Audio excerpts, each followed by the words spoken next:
You're welcome to the spot, you know the truth is here. BronxTails on a beat, we see it clear. All the cases, all the shadows, we break it down. Pull up a seat, join the fam in this town.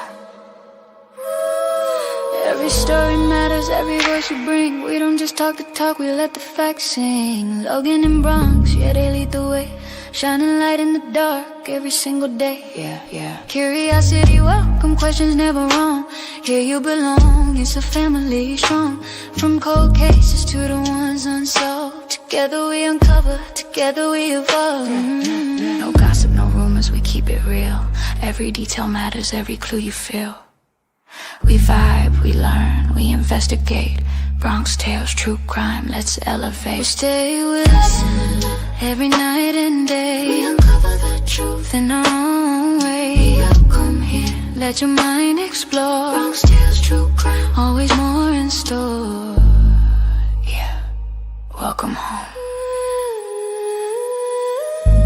Yeah, you're never alone. Hello, everybody. If you are new here, welcome to BronxTails. And if you are not new here, welcome back. You guys, it's Friday the 13th. So exciting. I love Friday the 13th. I don't know why. It's probably just made up in my head. But I feel like I have good luck on Friday the 13th. I don't know. I might play a $1 lottery ticket today. $1? Maybe if I have it, I don't know. How is everybody? Welcome. Hey, Pokey, Bianca, Dame, Cruddy, Nibbles, Carol, Christina. Hey, Fizzy and Pokey, Lizzie. Jippa, and Sleuther. Let's see. And Critic Rick, of course. Four Hens is in the house. All right, good to see everybody. So guess what? Today is Friday. Today is Friday the 13th. Hey, Misleading and Moonlit Baby. And I am not going to share a screen today. I'm not going to share a video today. We are just going to pick some topics and talk about them because I haven't done that in a really long time. And I feel like right now is a really good time to do it. We are obviously case closed, according to prosecution in the court, but not to us, of course. But we're kind of in the middle. We know that something is coming. Something is definitely coming. There are some people that have some sources that are close to the case and say that something is coming. I don't know when it's coming. I expected it to be sometime like this past week, next week, the week after, but I think I'm wrong. I think it's going to be sometime in the next 3 months. I have no idea what it's going to be, but I have a feeling it's going to be pretty darn big, whether it's a file from Brian Koberger filing some sort of appeal or some sort of information drop, unsealing of records that ends up being crazy informative, that goes more in our favor and what we believe rather than what the prosecution wants people to believe. So we're kind of in limbo right now, and I haven't done an episode where we just talk about stuff and talk it out and share ideas and thoughts. So I thought now would be a good time to do that. Earlier today, I tuned into Kim over at Typically Unique. She had a really good live today talking about the coroner and all the things surrounding that part of the case. And then I tuned into Miss Potts, who had a really good live today as well. I try and tune into some people during the day. Unfortunately, I can't really show up in the chat because I'm working and I'm the type of person, like if I can't give my full attention, I don't want to be in the chat because I don't want somebody to think I'm ignoring them or anything if they're saying hi to me or something. I did walk Bronx in the middle of Kim at Typically Unique's live. And when I came back, she seemed to be upset or irritated about something that happened in the chat. I was in her chat because I saw Jeff H in there. And it's the first time I saw Jeff H since somebody tried to dox him yesterday. And I just wanted to say, hey, Jeff H, sorry that happened to you. But then when I came back, it seemed like Kim was upset about something in the chat. And I just want to say, if I was part of the problem, I apologize. That was not my intention. I did stay till the end of the live and then re-listen again because I missed part of it. But If you're bored later, go check out Typically Unique. Her live today was great, as well as Miss Potts. She talked about some things that actually stimulated some thoughts in my brain that I want to talk about as well, some ideas. But other than that, we are just going to chit chat today. That's what we're going to do. I'm not sharing nothing, no audio issues. I'm not dealing with it today. We're just going to chat. So, speaking of Miss Potts's live today, she was talking a lot about Ethan, about his his transfer blood stain on the wood portion of the half wall, the top of the half wall. And it made me think, and I'm curious what your guys' thoughts are on this. Everything's alleged in our opinion only, by the way. But hello, good evening. Good evening. Come on in. So my thought was, okay, we have Ethan's blood on the wood part, the top of the half wall, and there is a minor contributor to this blood stain. However, it's unknown. My thought was, is this minor blood unknown because it's a perpetrator's? Because I thought that if it was one of the victims, like if it was Xana's mixed with his or Kaylee's mixed with his, with Ethan's, they would say that because they have the victim's blood and they would just match it to that. Like every other stain, you know, Kaylee's stain, some of them has Maddie as a minor. So I think that the blood mixed with Ethan's blood is a perpetrator, or they would have tested it against the victims and we would have known that. My other thought is that stain of Ethan's is not diluted, but the other blood stains on the half wall are diluted. And I was thinking of different ways it could be diluted. And my thought was, well, that wall is really close to the bathroom. What do you guys think? Is it possible that that blood could have been diluted because somebody took a shower? And because it's close to the bathroom, the steam of the shower made that half wall have a lot of condensation on it. And that created or made the blood become diluted. Do you guys think that that is a possibility? I think it's possible. I can't think of other reasons why it would be diluted other than purposefully diluted. But I'm trying to think of just environmentally, the atmosphere, like what's going on in there, what could have happened just naturally that made it dilute. And I'm wondering if somebody took a shower and the steam from the shower made that half wall get real, wet with condensation, and that's what made it diluted. I still think that if it was sprayed with something, even water, we would see those drips on the wall. So I'm like, what could make it not look drippy, but also create the condensation that makes the blood diluted? And that's really, as far as right now, the only thing I could come up with, and I thought it was kind of a good idea. I haven't heard anybody say that or think that yet, so I was like, oh, that could be very plausible. Yeah. Philly says plausible for sure. Yeah, I don't know. I'm trying to think of reasons why that blood would be diluted, but not Ethan's blood stain directly above it. Because gravity with the condensation, maybe? I'm not sure. So, if you guys are also bored later and you haven't tuned into Truth and Neurons, their last two videos, they have their videos are kind of on the shorter side, maybe 5 minutes or 8 minutes. They're not shorts, they're just short pre-recorded videos. Their last two videos are good. One of them is about Dylan's phone activity, and another one is about, I think, blood stains and blood pattern and stuff. So tune into those. Yeah. Their last two are really good. I watched them last night, actually. Okay, so if you guys have a topic you want to touch on, throw it out there. We can chat on it. If I don't see anything in the chat, I'm going to mostly pay attention to chat today and just engage with you guys and what you guys want to talk about and see if we can bounce some information off of each other and who knows, come up with a good idea on some topic in this case. So I do want to touch on Dylan's phone. Yes, I saw the thing on Harsh's video today, the 4chan stuff.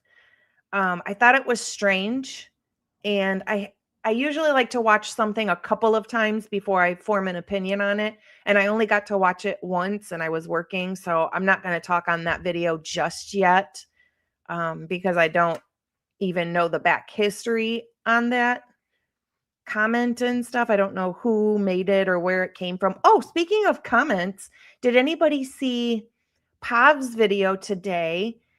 Just the part where he was talking about how he thinks it's Steve in his comment section. The name is Gonzo, so it's very possible.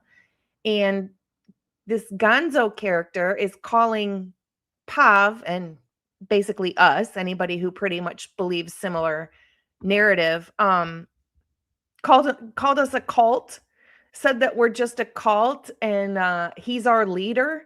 I'm like, I don't think he's our leader, because obviously that's his nickname is Gonzo. So the comment was from a Gonzo, and he was kind of going back and forth. He made like 2 or 3 comments saying that Pav is our cult leader. And I'm like, I don't think we have a cult leader, but I agree with a lot of things that Pav says, but there's some things I disagree with too. And if he was our cult leader, we wouldn't be disagreeing with him on some things. So I don't know.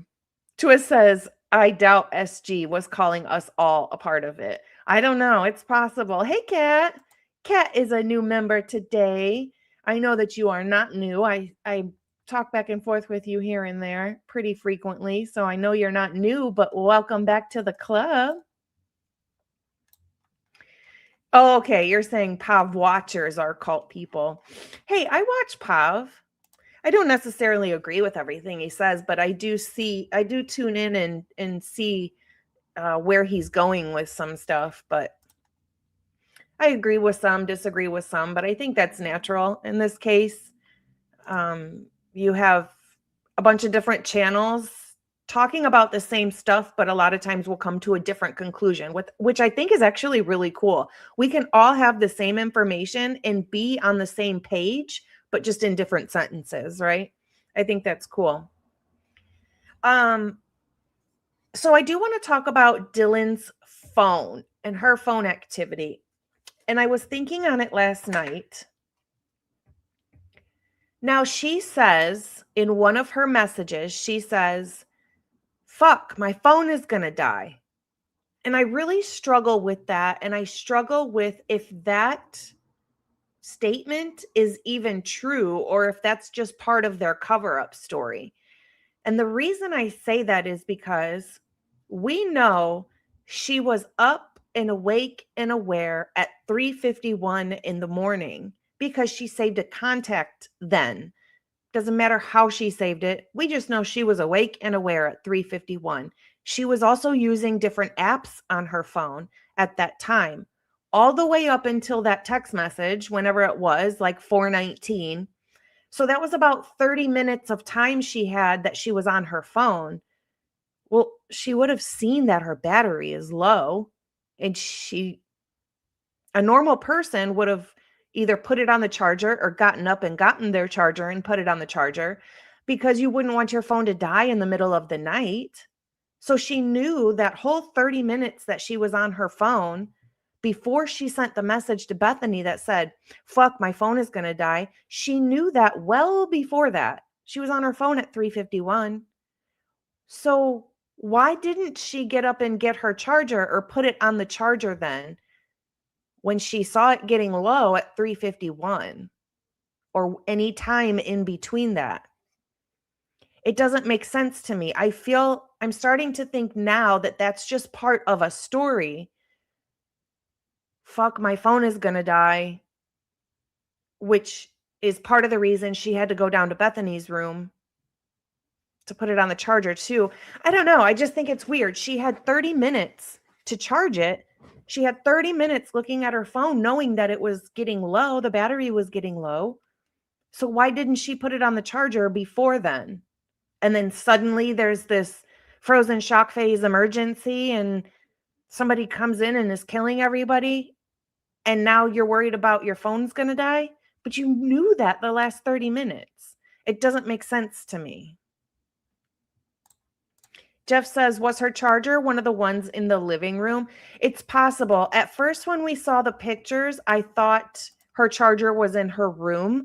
But looking closer, her charger didn't seem to be in plain view in her room in any of the pictures. She could have taken it with her. So that could be why we don't see it in there. And it could have been in there that night. It also could have been in the living room. But that's another point I kind of want to make as well, though. Where was that comment? Tattoo says, how is Steve G okay with Dylan? That's a really good question. Steve G in the very beginning seemed to not believe Dylan, seemed to think she was a liar. There were comments made that people were cleared way too soon. And I think she was part of that comment. I think he was talking about her in that comment. And then suddenly, months later, he's like defending her. And it's weird. It's weird. If your initial gut instinct about your child that was killed horrifically is that her roommate is not being truthful, what would make you change your mind when there was no new evidence that proved any different? Forehand says 2 phones. I think it's possible. I truly do. I think it is possible that there were maybe burner phones involved, something. Because those messages just seem really, yeah, Philly says burner phone. It's possible. I wouldn't put it past either of them. Misleading says she was too busy editing pictures, sending messages, etc. to care to look at her battery. Possible. I just think it's right. Hey, 6. I just think it's right there in your face. You would notice if your phone is going to die. Let's say she's just laying, let's say nothing's going on. She's just laying in bed. It's 3:51. She's saving a contact. She's laying in bed on her phone. She's flipping through different apps. What if she were to fall asleep? I can tell you, I'm sure most college students are not going to let their phone die on purpose in the middle of the night. So she would have known, it's right in her face. She would have seen that her phone the battery was low. And I'm sure the last thing she would want is for her phone to die while she's sleeping. So why didn't she put it on the charger? If she knew it was going to die, why suddenly at 4:19 or 4:22, whenever she sent that message, was she so worried about her phone dying? Because the battery was low before that when you were flipping through different apps on your phone. I don't know. I think 2 phones is possible. And Jeff H made a comment that said, was her charger in the living room? It's very possible that it was. However, if you pay attention to the interview with Vicky Gooch, there's a point where Dylan says she was up walking around, like looking around, and she looked down the hallway. She looked up the stairs. So she's walking around the house, looking around. First of all, I know you saw what happened. Second of all, if you're up walking around, looking around, you're not worried that the intruder's still in your house that you saw? Clearly you're not. If you're just coming out of your room and walking around, which tells me she would have seen her charger in the living room and could have grabbed it as well. But she says she was up looking around. She looked down the hallway. She looked up the stairs. She came out of her room. It's weird. Why are you coming out to just look around if there's an intruder in your house? That doesn't make sense to me. Cindy says, why couldn't she just plug her phone in if it was going to die? You wouldn't have to go somewhere else to charge it. Just saying. They want us to believe that her charger wasn't in her room. That's what they want us to believe. But I don't think that's true. I think she had one. She knew where it was at. Why wouldn't you just charge it? Why would you be in your room that whole time on your phone, seeing that it's going low and not go get your charger or just plug it in? She knew earlier. Karen says, it's creepy the photos and videos Dylan was taking. What are they? I want to see and hear very clearly the video they took when they claimed to be in Kaylee's room, or was it Maddie's room? Now I'm drawing a blank. They were all upstairs talking. Remember they said, and they were texting, or she was texting Eric, hey, are you still driving? She said they were all up there, and there's a video of them up there. And I want to hear and see the video. I want to know what's being said. I want to see body language. I want to see how everybody's acting.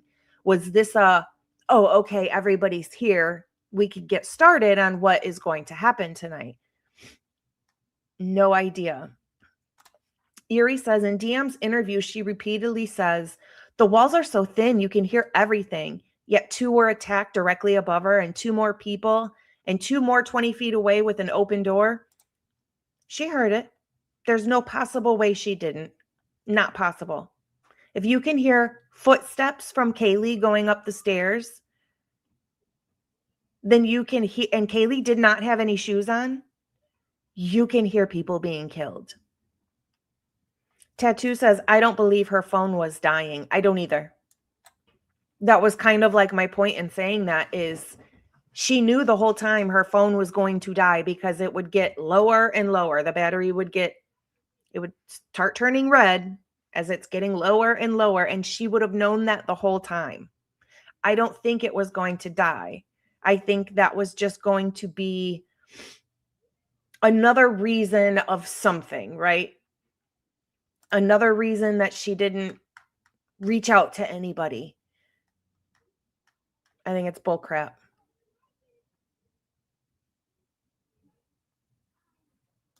Misleading says maybe she was just trying to get Bethany to stop texting her. Maybe. That's an interesting angle. Crud says, a detective should have asked Dylan, if your phone was dying, how and when and where did you charge it? They should have, absolutely. There's a lot of little questions like that that they did not ask that should have been asked. And in any other questioning or interrogation, it would have been asked. There's no way that anybody would let those questions that confirm details, that they would just skip over it and not ask. No way. I think she took one step out of her doorway. Is that where the print came from? Do you think it's hers? Oh, yeah, Fizzy says, but Logan, she thought the masked man was a guest. Oh, yeah, I forgot. Oops. Oh, my gosh. Cred says, Dylan holds the key to all the answers. She does. You know what I find really interesting? A couple weeks ago, we played the video of Dylan in the first interview. And I played a specific part because I thought it was interesting. And it's the first time the eyebrows were mentioned. And the detective says, did you see their eyebrows? And her answer was, and I quote, no. Like, what a dumb question. Why are you asking me that? But 2 days or 3 days later, when she sits down with Vicky Gooch, she says, I remember his eyebrows.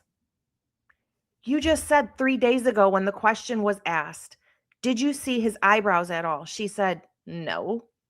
Like, how dare you ask me that? That's so stupid. But 3 days later with Vicky Gooch, she mentions it. Vicky Gooch didn't ask. Dylan brings it up and says, I remember seeing his eyebrows. Oh, honey, you're a liar. That's telling me you don't remember your story. Hey, Skilla. Good to see you. Says, looking at the ID of the photos, they are not in sequence. Might be a downloaded pic from someone else's post. Did you guys see somebody posted a picture maybe yesterday or the day before? And supposedly it is Kaylee showing her driver's license picture or ID picture. And it has her name on it, but it is not her picture. It looks nothing like her. And it's a Washington ID, not an Idaho ID. And I find it really strange. It doesn't look like her at all. And unless that picture was a really old picture, there's no reason for Kaylee to need a fake ID. Very strange. So many lies. So many lies. Carrie says, I'm curious about why Dylan and Kaylee did not go to the formal on Friday night, especially since Dylan supposedly went to such lengths to convince Kaylee, and Kaylee very barely decided to return that night. Yeah, why would you not go? What's also interesting is Kaylee stayed back from everybody else leaving because she wanted to get ready for the night. And she had a different female friend over. I don't remember who that female friend was off the top of my head, but she stayed back and stayed home alone, getting ready by herself, or I'm sorry, with a friend, but nobody else was home. But then ends up going out that night in jeans and a hoodie. And I can't understand that. She literally stayed back and didn't leave with everybody else from the house because she wanted to get ready for the night, because it was taking her longer than expected. But then goes out in a hoodie and jeans? I'm so confused. Let's see. My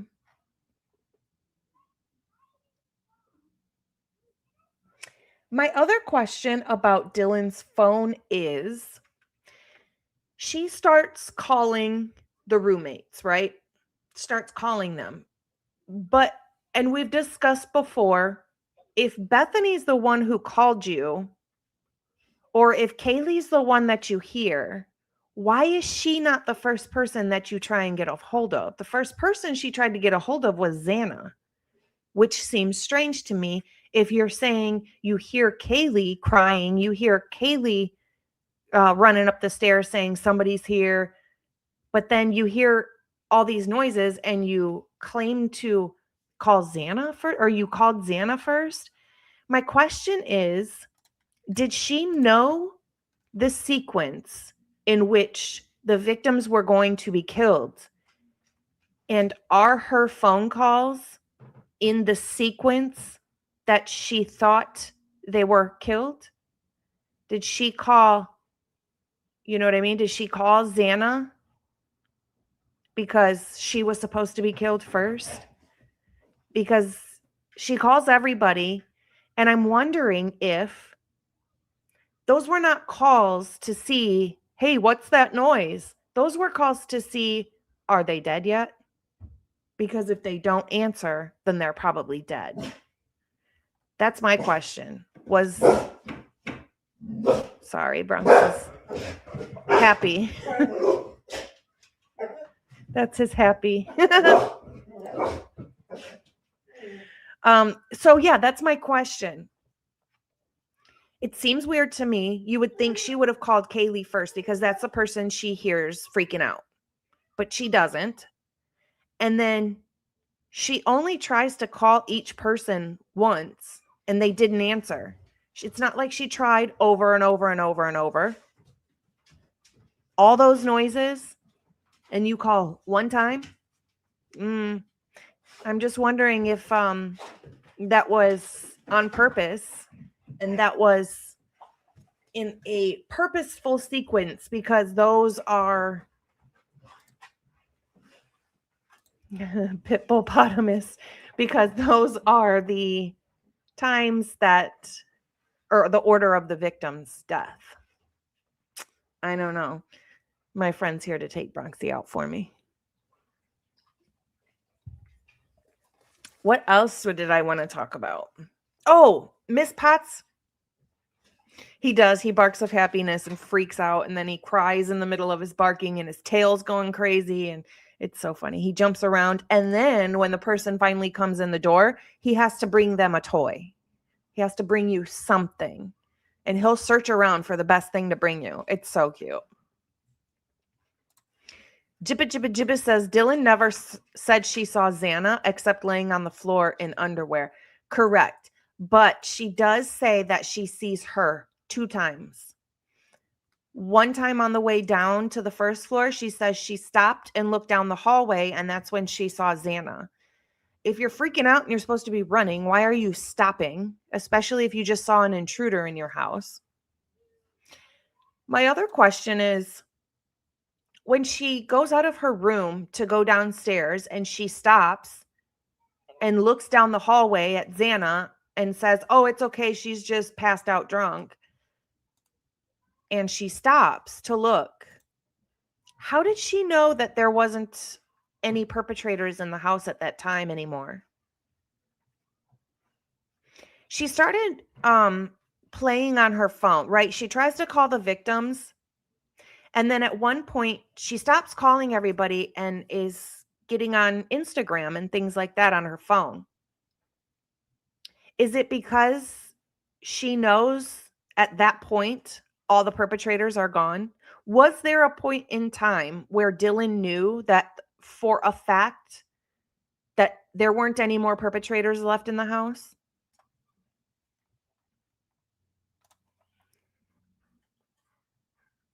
Aw, that's so cute. I do think that they put out information to purposely try and confuse us. I do think that. So why call Xana? She doesn't know she is home. Right. You never saw Xana come home. So what would make you call Xana, and what would make you call her first? Before you call Xana, before the person you hear crying and screaming. You don't call that person first. You call the one person who you don't even know is home or not. You never saw them come home. That doesn't make sense. Ken says Dylan was probably one of the perps. I think there is something to her.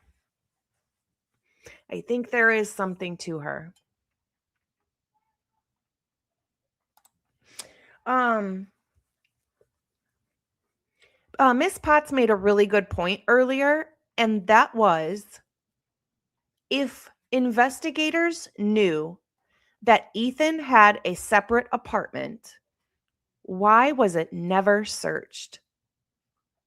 And they never went to Ethan's apartment. Never. Why? Fizzy says, if she was telling the truth, she'd be calling Xana to get Ethan. And that does make sense, but why not just call Ethan? She had his number. Why not just call Ethan then? It doesn't make sense.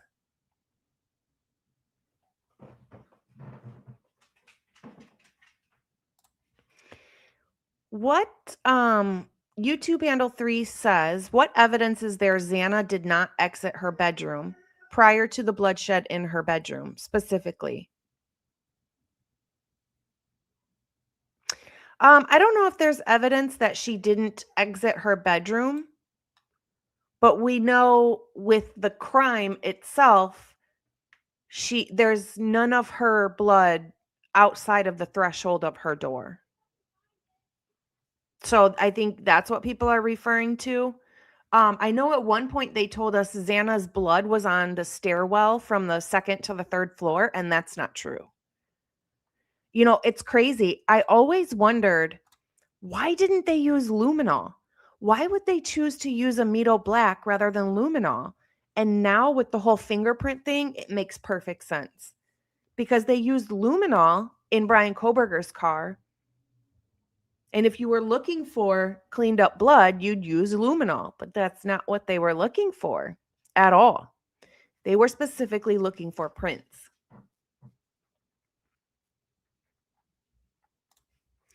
And any agency worth a shit would forensically and thoroughly check Ethan's apartment. Absolutely. I mean, my goodness, what if this was a drug hit and Ethan had $10,000 of drugs hidden in his apartment? Well, there you go. There's motive. There's motive. Now, what do you guys think about this L5 fingerprint that was, we have a fingerprint. It's in the victim's blood. It's on the back slider, and it's not Brian Koberger's. Brian Koberger is excluded from that being his fingerprint. So it's somebody that had something to do with the crime that left through the back slider, more than likely, or opened it to let Murphy in or something. They handled the back slider at some point, and they left their own fingerprint in the victim's blood, and it was not Brian Koberger's. How do you think that they would have explained that if there was a trial? For me, it's just another reason why I know there was never going to be a trial. They already had plans that there was never going to be a trial. 4Hens gifted 5 memberships. We have 5 new turtles. How exciting. Thank you so much. 5 new memberships. Congrats to everybody that got them. You are so appreciated for that. So sweet. Thank you so much. How would they in court explain that was not Brian Koberger's fingerprint, meaning there had to be somebody else involved with the crime? I don't understand how they would have been able to get away with that. Let me, one second. I'm going to see if I have any memberships that I can give out for free left. I don't know. Let's see. Well, first, let's see who got them. The people that received a gifted membership is Santy Strip Club, Snappy Cat, Holly Hap, JJ, Jamie. 1, 2, 3, 4. Huh. There's only 4. That's weird. Okay, let me see if I can gift some.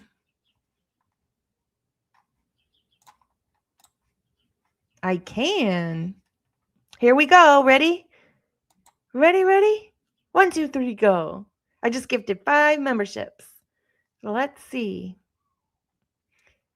Giselda, Latitude, Lady Moon, Casper, and Samara.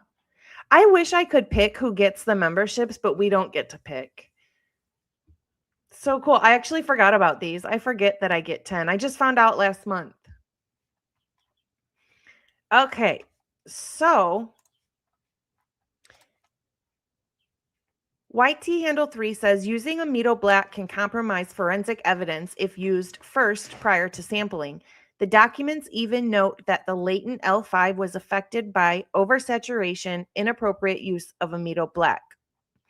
Do you guys think that they used Amido Black on purpose? So if there was anything left behind by a perpetrator, it's now ruined because you used Amido Black? So it would now be ruined. Do you think that could be a reason they doused everything in Amido Black? I think that's a possibility.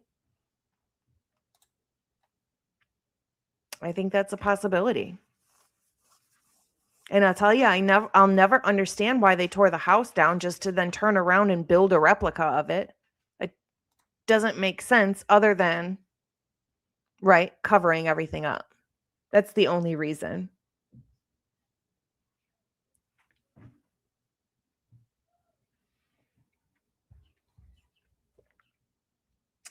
Um,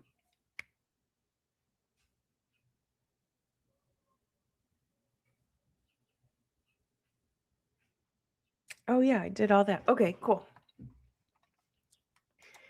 What do you guys think about the sheath? Now that we have some more information, what do you guys think about the sheath? What is the consensus on the sheath? Hi, James. Do you think it's planted? Do you think that it was purchased from Amazon?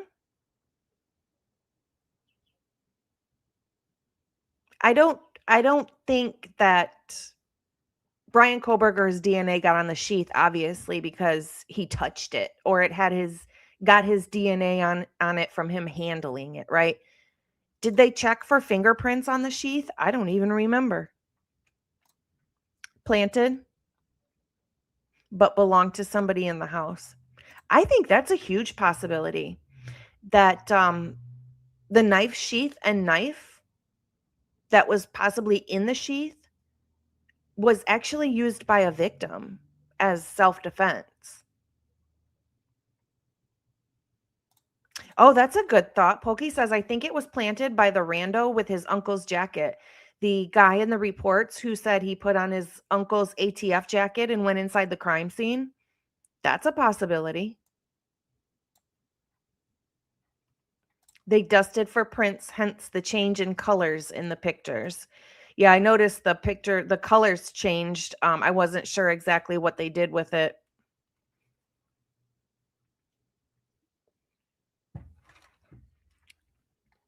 Fizzy says, I remember SG saying something about the girls having knives for protection. I mean, how many pictures? Oh, Tomboy gifted 5 BronxTails True Crime memberships. Thank you so much. We appreciate you so, so much. That's amazing. Congrats to our new turtles. Thank you, Tomboy. That's amazing. You guys are so great. Oh, you're welcome, Seahawks. I was like, oh no, it's nothing fancy. I promise. The little evidence they did have, they destroyed. In my opinion, I used to think it was planted, but now we know there is blood spatter on it. It wasn't planted. Interesting. I mean, yeah, there's blood spatter on it, but I suppose you could just take the knife sheath and touch it on where the blood was, and now you've got what looks like a replica splatter on it, like a transfer. That's possible, I suppose, but probably unlikely. With the hills and apartment balconies, they would have never been able to control the perimeter and protect jurors' identities.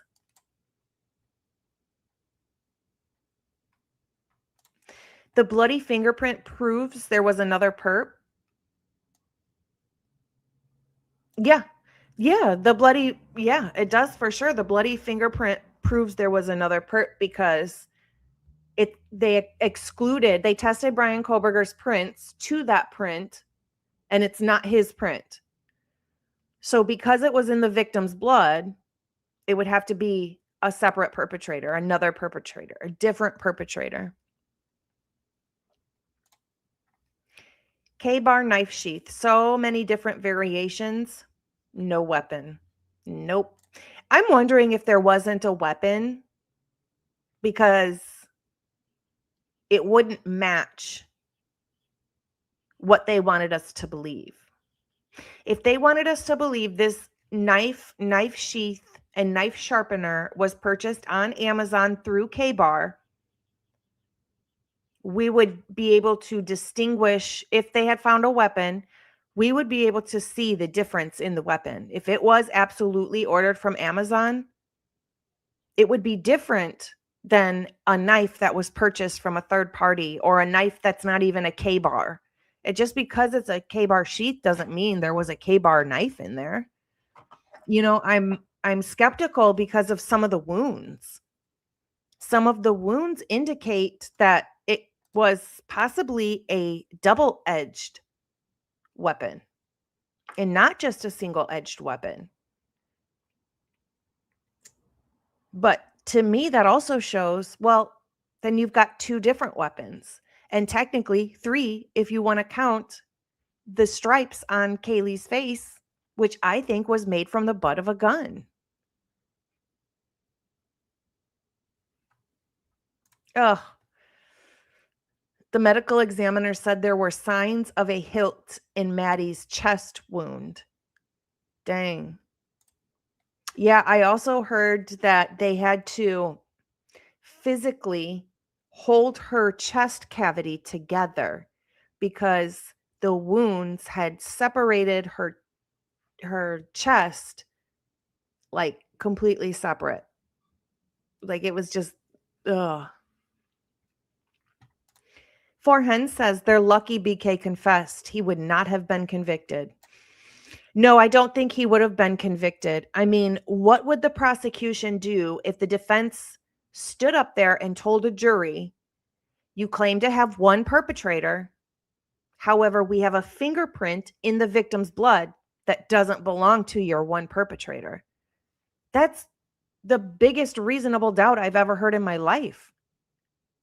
How would that be possible unless there was a different perpetrator there?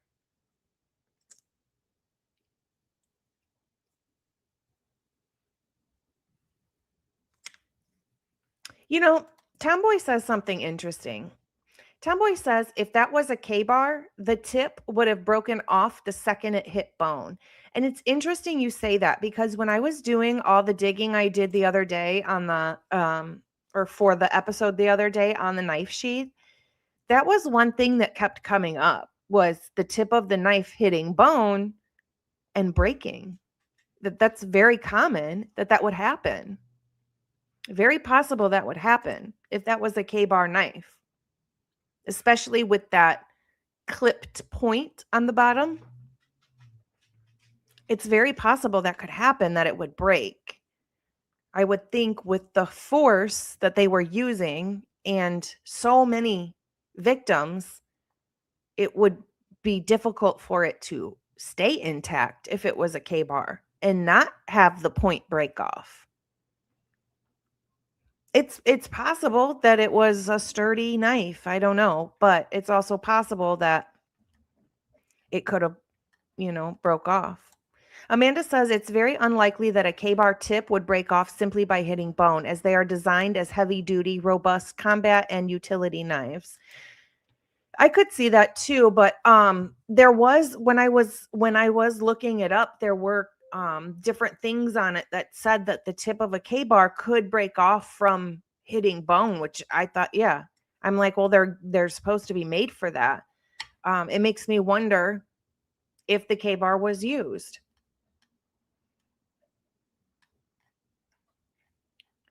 Pamela says, which, if he didn't do this, why did he take the plea? To get the guilty verdict? He didn't technically confess, but they needed guilty and weren't going to get it. I think there's several different reasons why he took the plea. Obviously, he wants to avoid the death penalty. I think he knew whatever was going on with the prosecution and the judge, and knowing that there's no way he would have been able to be found not guilty. I think that he knew the judge was going to not give a fair trial, not let a fair trial happen. I think he was trying to avoid the death penalty. I think that he was getting threats. His family was getting threats. I think that's part of it. We were told at one point that he stopped participating in his own defense 2 weeks prior to his plea deal. There's a lot of reasons that you would say, take a plea deal. There's lots of reasons that you would take a plea deal. For some reason, for me, that part is just not that big of a deal that he took a plea deal, because there's just so many variables.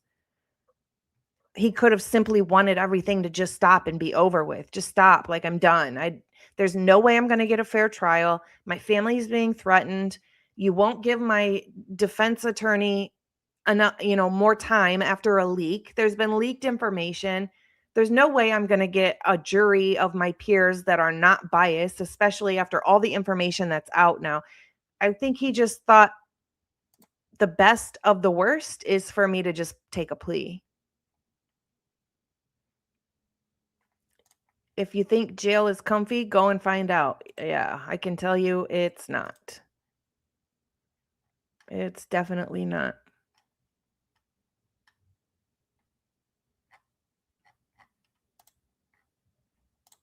What's your guys' consensus on Bethany?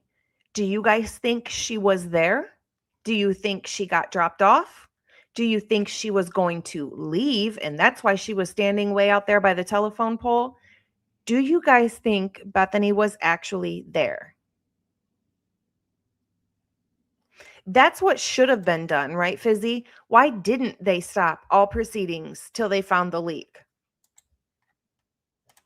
I mean, listen, we are how far out from the plea deal and the leak investigation? Many, many, many months. And they still haven't found the leak. Apparently, they're still investigating it. There is no possible way. I would think finding the leak would be one of the easiest things to do. You, give me your phones.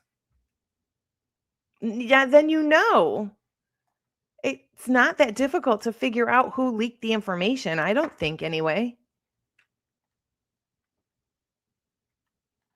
Yeah, I struggle with that. Where did that comment go? Carrie says, and how would the cheese come off the belt? Oh, and how would the sheath come off the belt that it's looped through? I'm really confused on that. Moto said, thank you, Moto, for the $10. I would say Bethany was there in the beginning of it and left partway through. Interesting. I think that when the officer pulls up, I think it's Nunez, he pulls up and we see Bethany standing over by herself by the telephone pole, I think she was going to leave. But the police got there before her ride got there. That's what I think. I think she was going to leave. I think she wanted no parts of it. And I think it's interesting that with all of her interviews, she was never made to show up for anything. She did that first interview and then she booked it to Reno. She booked it to Nevada and they never made her come back for anything. And she was even trying to get out of coming back for the trial. I think that's strange. Why would you not just grow up and go there? There was an interview done through Zoom with Ann Taylor and Bethany. We just aren't allowed to have it. I've requested it. Can't get it. Won't give it to us. Privacy.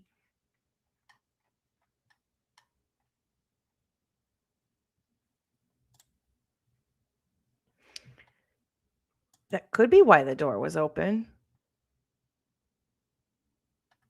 Yep. Bethany lied and has good legal advisors, so no more details given. Yep. And to be honest, if that was my kid, I'd do the same thing. It's just frustrating when you're on the opposite side and you want to know the truth, right?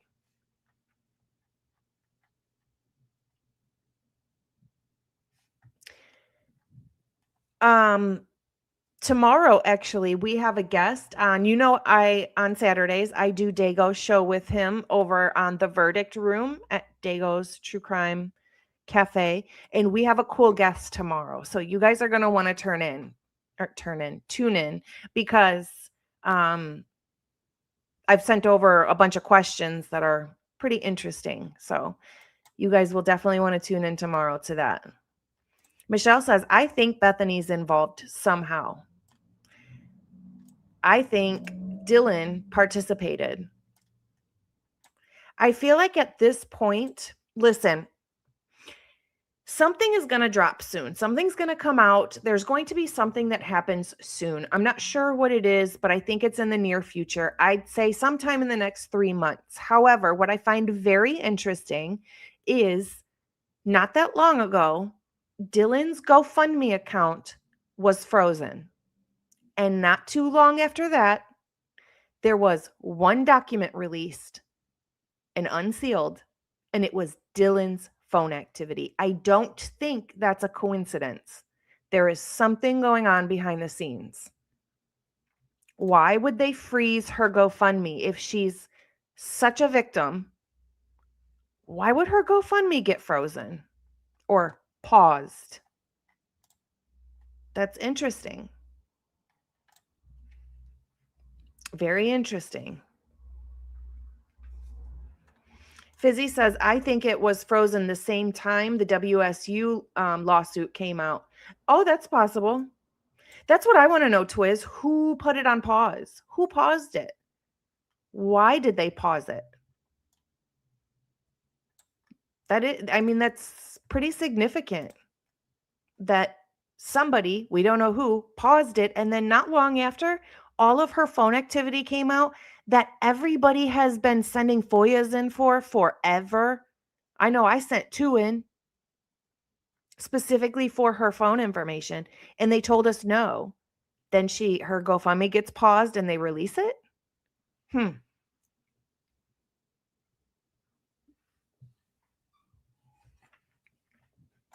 One of the GoFundMe has a last name of Rosendahl. Oh, that's creepy. If that's true, that's creepy.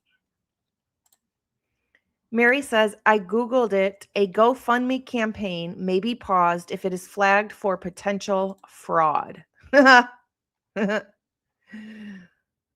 What? That's interesting. Dina says, I have a gut feeling she planned the whole thing. That's possible. Okay, let's talk about entry and exit.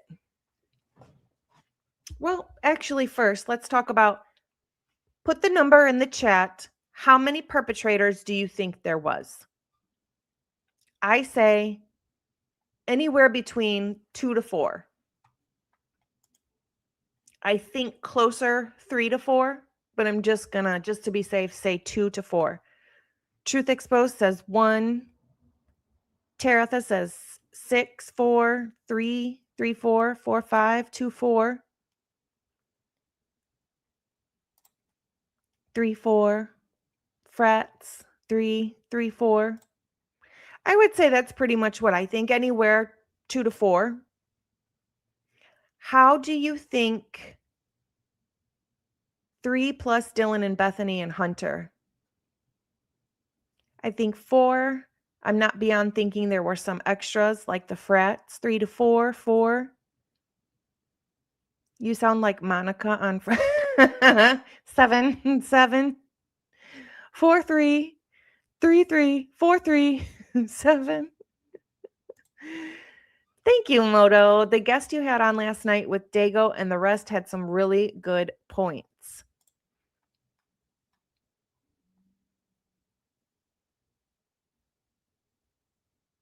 Who was it? We had a guest on? Was it last night on True Crime or on oh my God, what's it called? Crime After Dark? Crimes After Dark?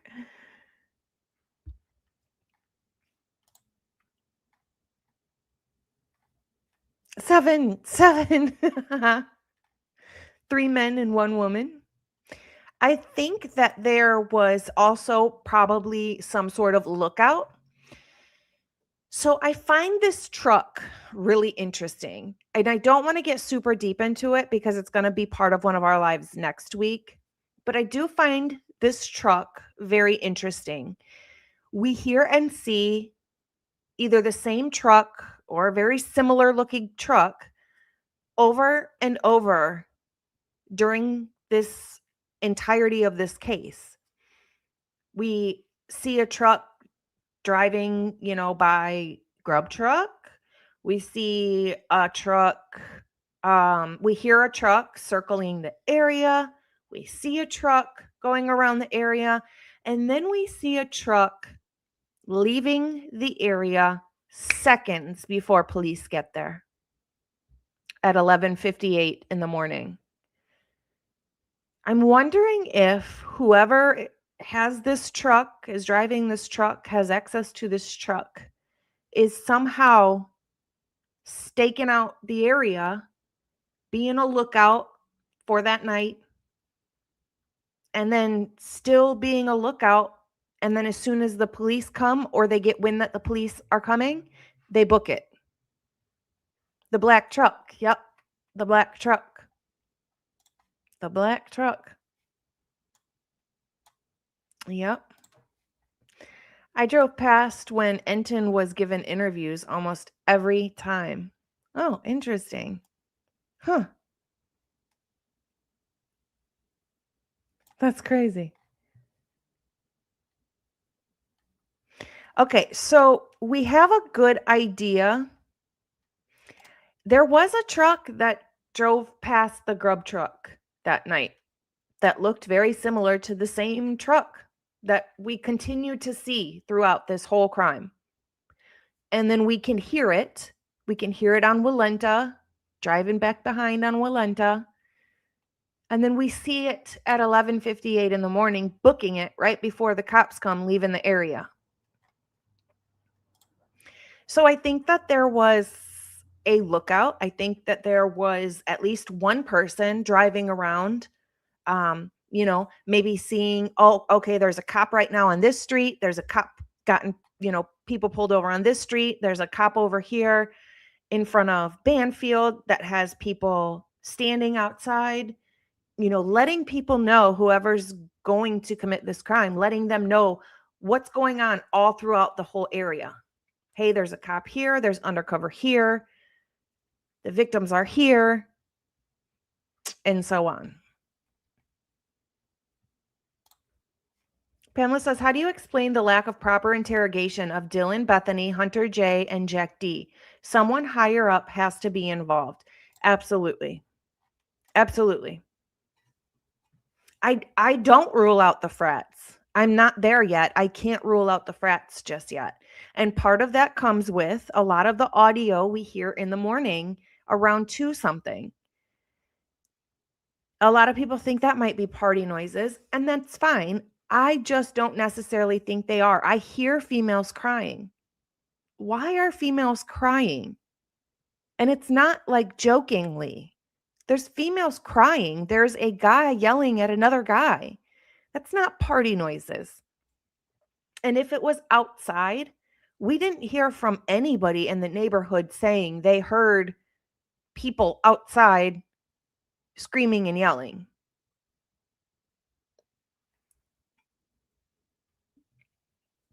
Like in a fight. I think that did come from inside the house. Yeah, I did see Harsh read the 4chan stuff earlier today. I want to look into that a little bit more before I say anything on it.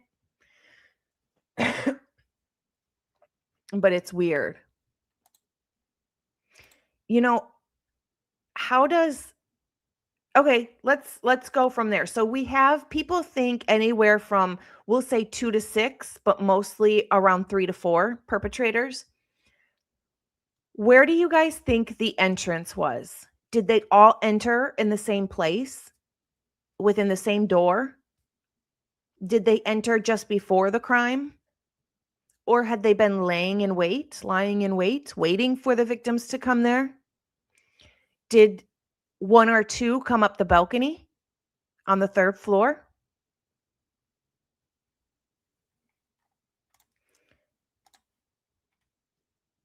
El Crutch says the sliding door. Phenomomom says, I think they hid in walls. Sleuther says all different levels, all at once. True Seeker says back and front. Critter says kitchen door. Nibble says laying in wait. Hi, One Take. Good to see you. Philly says from the tree. 2 balcony, 2 slider, ambushed. The pantry. Oh, the cleaner, I do think somebody was hiding in there. I'm not gonna lie. I do.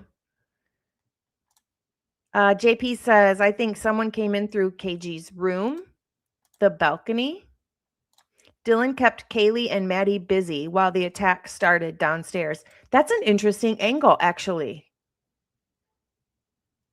That's an interesting angle.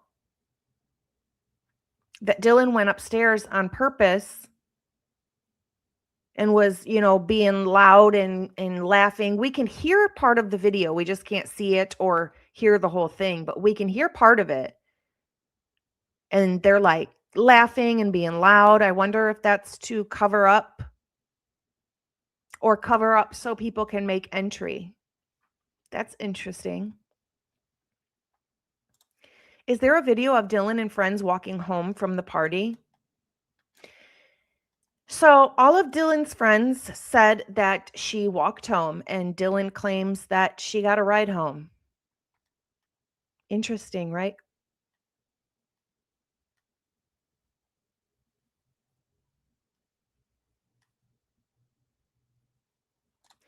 Count Damone now says someone climbed the balcony, entered through Kaylee's sliding glass door, then went downstairs to open the kitchen sliding door to let the rest in. First floor, tomboy. All slider, but not planned at all. 1-1 in the front door. Lying in wait. Thank you, Moto. They came in as friendly guests as if nothing was wrong. I think that's a huge possibility. And and again, thank you so much. So amazing. What makes me think that they came in as friendly guests as if nothing was wrong is because of the noises we hear at 2:20 something in the morning. It sounds, those noises, here's what I picture from those noises. Those noises sound like they were all partying together.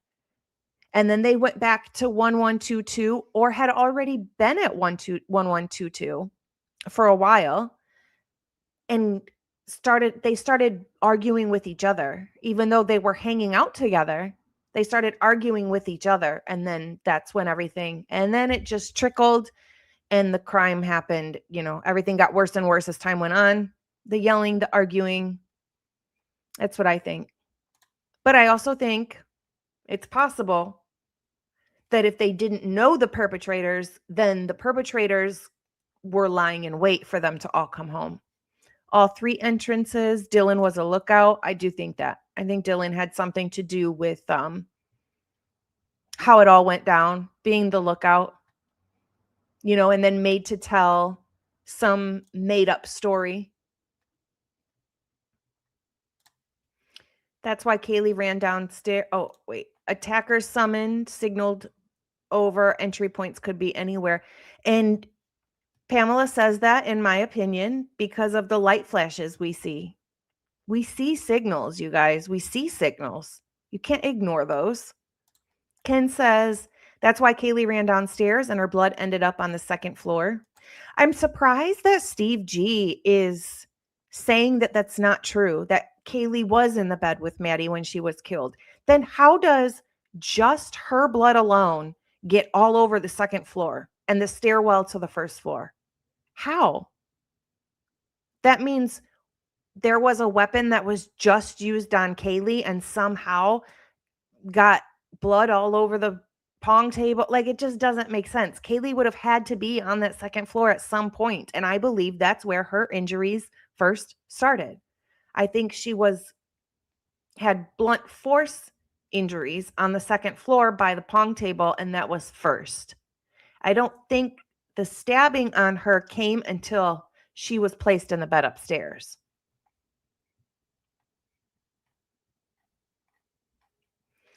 Why did Kaylee call Jack and not the police? I think it was because she was afraid of the police coming to the house because of what they were up to. Small towns have rumors. People think they know other people. People talk about people. Is it possible that Kaylee and Maddie were calling Jack because they were in fear and they were trying to get him to come over, but they didn't want to call the police because they had information on the police, or they thought the police were already there? Something with the police. Like, that they knew rumors about the police, like, oh, we know this officer's working at this time because this is the time he comes and knocks on our door when we have loud noise complaints. So we know that's the officer that would come if we called him right now, and we don't want him here. He's unsafe. Who knows? Just thinking out loud today. That's all. That's all we're doing. Just thinking out loud.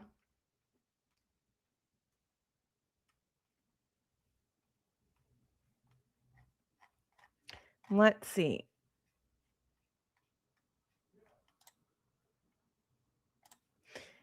Pav made a good theory last night, said Maddie was attacked first. Kaylee went to see what was going on. Then she runs downstairs and meets the other killers. She runs back upstairs.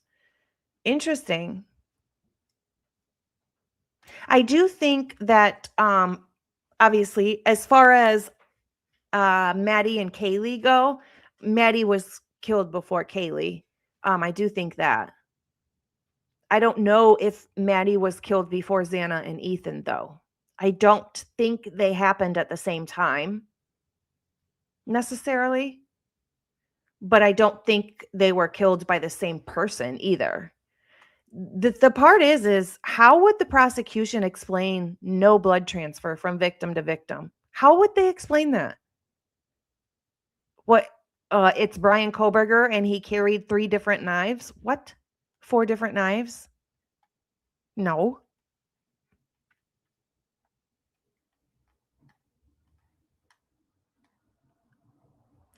I think the police harassed Kaylee after he got her phone number. That's a good point. That is a really good point. What if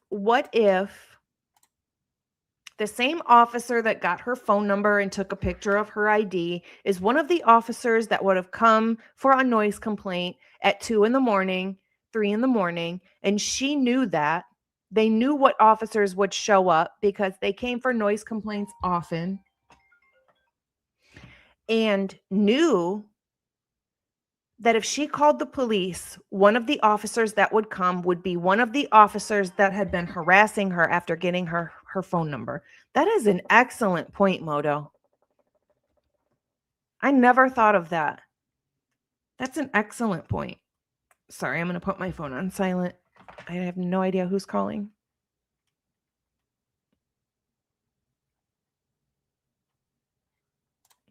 Kaylee was a true crime follower. She would have called 911 in my opinion. There was a rumor she called 911 at 3 a.m., which is interesting you say that. I have heard that rumor, but I do think it's interesting that you say that because do you remember at the very beginning, we were told time and time again the crimes happened between 3 and 4. Somehow at the end of everything, it ended up being after 4 o'clock in the morning. But what made them say that the crimes happened between 3 and 4 from the beginning? What information did they have? I do want to know who called 911 at 3 in the morning.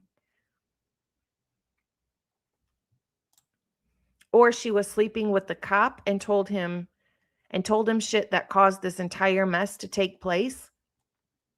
Interesting. Interesting. I do not believe Dylan's timeline. I don't either. It doesn't make sense. There's something with her timeline that we haven't noticed yet. There's something that's going to give it away. We just haven't seen it yet. I'm sure of it. I'm sure of it. So Dylan's timeline is basically that she hears noises, right? She hears noises. She hears Kaylee go up, scream and come back down. But she never hears Kaylee go back up the stairs. She hears crying in the bathroom. Like, none of this makes sense. She says she's up and down, opening her door, shutting her door, opening her door, taking a step out, looking around, shutting her door, locking her door. I don't know. I wish there was a way for all of us to get together and recreate this whole thing, the timeline of every detail they've given us, so we can really see what would need to be done, how it would or would not work. Everything, just everything. There is so much speculation. I don't know if we'll ever get the truth. I hope so. Dylan wasn't sure of her own timeline. No, she wasn't. And anything that the officers offered her as far as information, she ran with it. Suddenly, now that was part of her story, whatever the officer said. If the one officer mentioned eyebrows, now when she talks to the next officer, oh, she remembers their eyebrows. When at the very beginning, she said, the person I saw in my house with a mask, they could have been a little bit taller than me. They could have been a little bit shorter than me. And the officer says, oh, so about 6 foot, so taller than you? She says, yeah. And then never again mentions them being shorter. It's like she's almost being guided. Like she was given a story, but she's not smart enough to remember the story correctly. So they had to guide her subtly.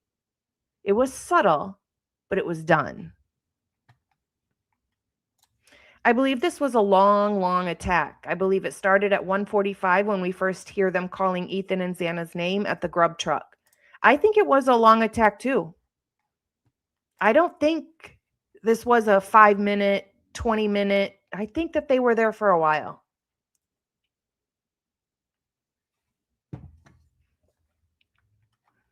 Higher, lower, not taller, shorter, higher, lower. Did you guys hear in one of her interviews, she says, I woke it up.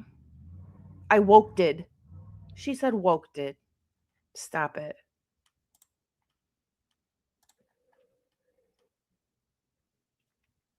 I think that's a possibility. For sure. I think that's a possibility. I just think it's strange that Ethan is completely naked, but only with socks on, and there's not one speck of blood on his socks. Do you think it's because he never stood up? Or do you think that I don't know. Or do you think that he was maybe made to take off his clothes? Ethan would have had to have been subdued if he was awake, right? Staged.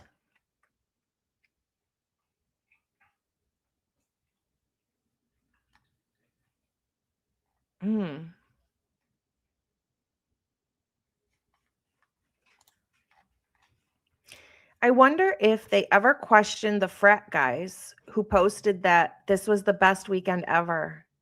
One of their names was Ryan. Were they in the Sigma Chi? If they were in Sigma Chi, Connor just got a bunch of interviews with Sigma Chi people, and he's going to put them out. I checked today, but they weren't up yet. So any minute. Let's see. I don't think they're out yet. He's going to be posting, not yet. He's going to be posting a bunch of interviews with Sigma Chi people, and I'm interested in those.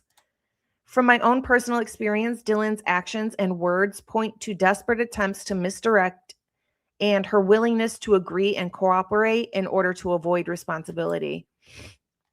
Yeah, I think she wants to tell them what they want to hear, but they're also subtly giving her the information that she needs to say as well. It's just strange to me the things that she does remember, but then bigger things she doesn't, which doesn't make sense to me.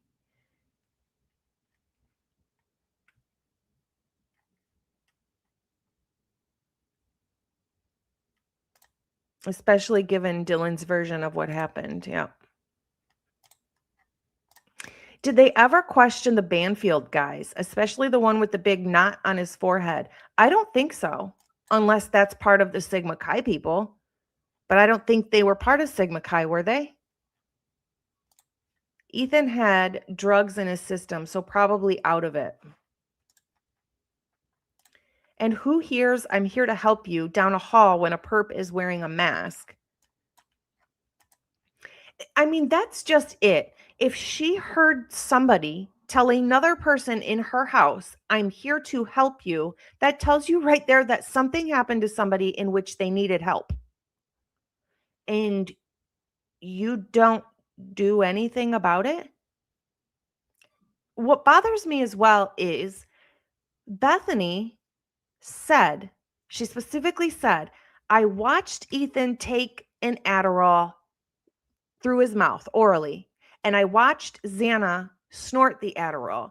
If And then later in the night, Bethany hears a lot of noises in the kitchen, knocking over the pong table, and she says, "I don't know.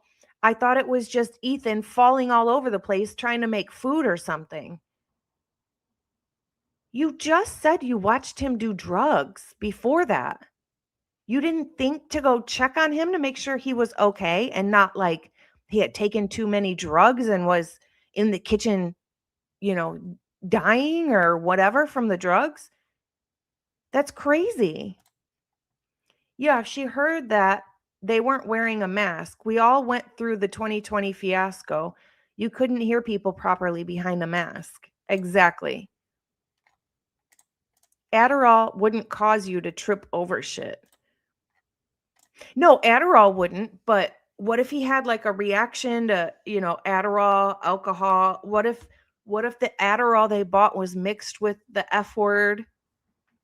You never know. It's in everything. You never know. That's probably why Xana fought back so hard. Oh yeah. Yeah. Right. A good friend would check. A good friend would check. Yes, it does. Adderall sobers you up. If you don't need it. If you do need it, it's going to make you sleepy. And that was a question I brought up. Was Ethan sleeping? Was Ethan sleeping because he actually is ADHD or ADD and needs Adderall? So when he takes it, it makes him sleepy? I don't know.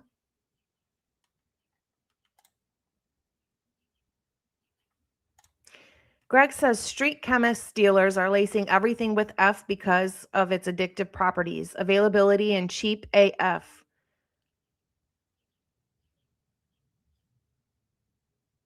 Dang, from laced marijuana? That's wild. Rest in peace. My goodness. Oh my God. Forehand says a good friend would know how to pronounce your name. Gonsalves, not Goncalves. That's a big deal, actually. It drives me nuts that Dylan sits in there and is so dramatic, acting like we were best friends, all their victim impact statements. "Oh, my best friends. We were my closest friends, my closest friends." You lived together for 3 months, if that, and you don't even know how to pronounce Ethan's last name, spell Xana's last name, pronounce or spell Kaylee's last name. How good of a friend are you, really? Yeah. She also didn't know how to pronounce yeah, she kept saying Chapin or Chapman. Stop it. Now, Count says they couldn't even pronounce Kaylee correctly. DM on Vestcam and one other interview with one of the guys, he kept saying Kaylee's name wrong. I do find it, yes, that's what I was going to say, Tattoo Gal. Hunter calling Kaylee Kylie. That does something to me. That is very much him distancing himself from her, because every time we see an officer show up to 1122 King Road, Hunter is there, Kaylee is there. Hunter is there, Hunter is there, Hunter is there. Hunter knows her dang name. He knew her name was not Kylie. Why is he playing stupid? Why is he distancing himself? It doesn't make sense. Steve G got upset at all of us who believe in the case innocence, or that at least what happened is different from the narrative.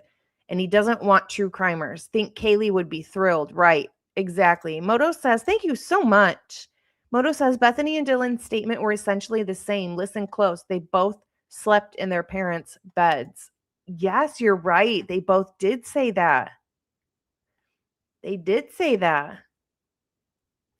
And Bethany even, thank you again so much. Bethany even said in one of her statements that she is scared to even go into her backyard at her parents' house in Nevada. She's scared to go in her backyard. Well, what do you know happened in the backyard at 1122? Why would you say the backyard? That's strange. What happened that you know of that makes you traumatized about a backyard? It's weird.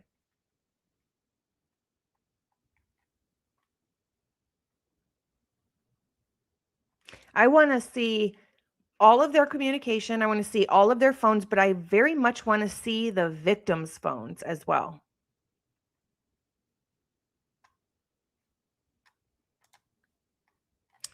All right, guys, I got to hop off because I got to do a couple of things before we do Crimes After Dark tonight. Thank you guys so much for, hey, Conspiraling. Oh, speaking of, that was perfect timing, Conspiraling, because I have something over here. 1 second. I am going to share my screen for this. 1 second.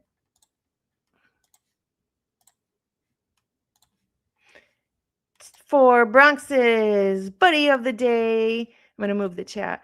We have, this is Giovanni Halston McQueen. This is Bronx's Buddy of the Day. His name is Gio.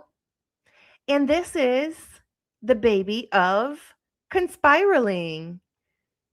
But that's not all. Look how cute. I love this picture. Look at this. Oh my God. I just can't. Well, Conspiraling and Gio have Brick as well. His name is Bricky Bobby Brown. This is Bronx's other buddy of the day. This is Brick. Oh my God. So stinking cute. And this is Brick and Gio. Brick and Gio together. And these are Conspiraling's babies. Look how adorable. The pictures Conspiraling sent me were so cute. I was having a hard time choosing. So cute. Bronx's buddy. Look at this. He's like, hey, what? You talking to me? Are you talking to me?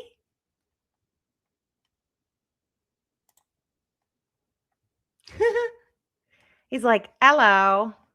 Hello. Do you see me? Do you see me? Mom. Thank you for sharing this with us, Conspiraling. So sweet. So cute. And their names are hilarious. Bricky Bobby Brown. That's great. I love it.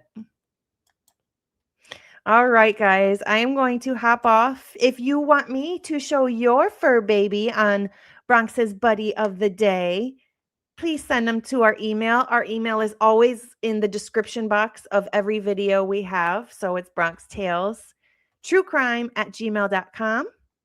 Conspiraling said 1999 super sticker, super chat. Aw, thanks for sharing, my besties. You're welcome. Thank you for sharing them with us. We appreciate it. So adorable. And thank you so much for the 1999 super chat. We love it. Going towards our FOIA donation. I got to put that on the community page. I haven't gotten a response yet, but if I don't hear anything by Monday morning, I'm reaching out again. I know that it's coming. I'm just waiting on a price. So thank you all for tuning in. Thank you to the mods. Thank you so much, Bianca, Carol, Pokey. Do we have any other mods in here? Thank you, Moto. Let's see. Thank you, Kat, for becoming a new member, and 4 Hens for the 5 gifted memberships. Thank you, Tomboy, for another 5 gifted memberships. And Seahawks fan gifted 5 memberships. I don't think I saw that. Thank you so much. I didn't even see that, I don't think. Oh my goodness, I didn't even know. Thank you so much, Seahawks fan. Gifted 5 turtles. We got a lot of turtles gifted today, so welcome to our new members. And Moto, and Conspiraling. Thank you guys so much. I appreciate all of you. Do something nice for yourself today. Be kind, but more importantly, be kind to your animals. If you're going to tune in later, we'll be on Crimes After Dark a little bit later, so we will see you there. Make sure and hit the like button on the way out and subscribe. Consider subscribing if you haven't already. We appreciate you all. Thank you so much, guys. Have a wonderful evening. My nose is running. Sorry. Have a good night, guys. We'll see you later.